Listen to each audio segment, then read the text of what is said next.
nandito tayo ngayon mismo sa pinangyarihan ng krimen kung saan pinaslang ang 7 taong gulang na si Jenny Yulo. Tulong! Sige na! Meron ginawa yun! People of the Philippines versus Joselito Gopez. Hindi ko ginawa. Wala po pinatay.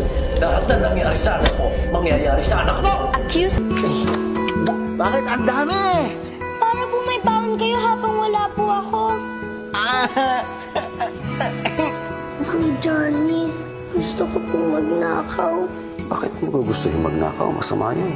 Gusto ko pong makulong para makasama ko si tatay. So guys, talagang bubuhos talaga yung luha nyo kaiiyak kasi talagang grabe yung acting nga nila, talagang seryosohan talaga, tsaka diin na diin talaga yung iyak nila, kaya talagang mararamdaman mo yung sakit pag nangyari sa'yo yun sa totoong buhay talaga. Tsaka sobrang nakakaawa talaga yung mga nangyayari, kaya kahit matigas yung puso mo, lalambot talaga yan dito sa video na yan, babe. Kaya panoorin mo na yan, free lang yan sa YouTube.